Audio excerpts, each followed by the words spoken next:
Welcome to a new edition of Bandwidth Blog Live, and this is a video we really didn't want to make. It's the top 5 reasons to feel let down by Dark Souls 3. Now this is a game that could very well be the last in the series, and if it is, it's a bitter pill to swallow. Look, this is still an excellent title, make no mistake, but compared to the other games in the series which have been genre defining, Dark Souls 3 feels a little bit flat, and for us that's the very definition of disappointing. Number 1, Lothric. Lothric has everything you'd expect from a Dark Souls game. It has a swamp, it has a castle, it has the obligatory dungeon section. And that's the problem, none of it feels fresh. Some of the dungeon areas feel like they've been pulled directly from the Chalice dungeons from Bloodborne. There's a fiery swamp which looks like demon runes from Dark Souls 1, and all of it is utterly unmemorable. It's almost as if the game has been given this dramatic filter which washes out all colour and makes every area look the same. The hallmark of a good Dark Souls game is that months later you can remember a location and remember it well. But in Dark Souls 3, a week after finishing the game, I can barely remember one area from the next. Yes, some of the views are amazing, but by and large, Dark Souls 3's world feels utterly unmemorable. 2. Level design. Now this is particularly galling when you consider the fact that Miyazaki is back at the helm of Dark Souls 3. This is supposed to be his forte. He is after all the man that made Dark Souls 1, a world with an amazing intricate level design and levels that fell back on themselves. It was really a beautiful interconnected world, and Dark Souls 3 falls short of the mark. By comparison, Dark Souls 3 feels narrow and confined and very restrictive. While there are plenty of hidden treasures around you, Dark Souls 3 almost feels like it forbids you from getting off the beaten track. Number 3, length.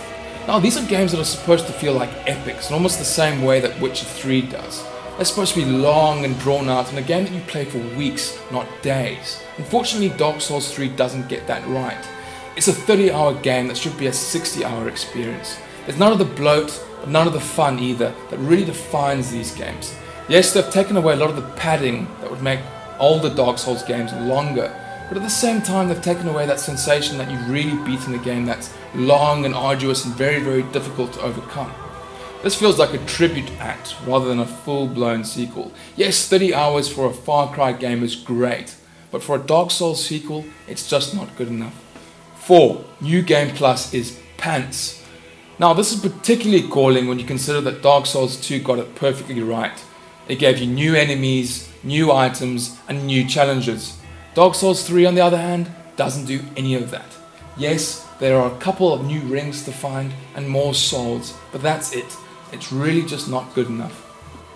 5. Expectation. Now this is something that no developer can guard against, and unfortunately the expectation for Dark Souls 3 was very, very high, especially after the rousing success that was Bloodborne. In the end, Dark Souls 3 feels shallow. They've done the bare minimum, but it feels incomplete. You have to wonder whether the annual release cycle that From Software has committed to is a bridge too far. It's a shame to see a game in a series like this become an annual cash cow. And if it means that we need a break from the series while Miyazaki takes his time to deliver a new reincarnation, then I hope we see that. Look, for me, I don't think the series is done. I think it's making way too much money for From Software. And I think we'll see more Dark Souls games down the line. In what form, I don't know. In the end, I think the format needs a break, and I think Miyazaki needs to go back to the drawing board to change a few things up. Look, Dark Souls 3 is a great game. We gave it an 8.5 in our review, and it's by no means a complete and utter train wreck. In fact, it's a very, very good game. But measured against the greatness of the previous titles, it's not all that good, and for me, it's a big disappointment. Agree, disagree? Let us know in the comments section, and if you liked the video, give us a like. If you didn't, give us a thumbs down. It's all good for me. Be sure to follow us on Facebook, Twitter, SoundCloud, Instagram, and Google+. And check us out at bandwidthblog.com for more tech, gadget, and gaming news.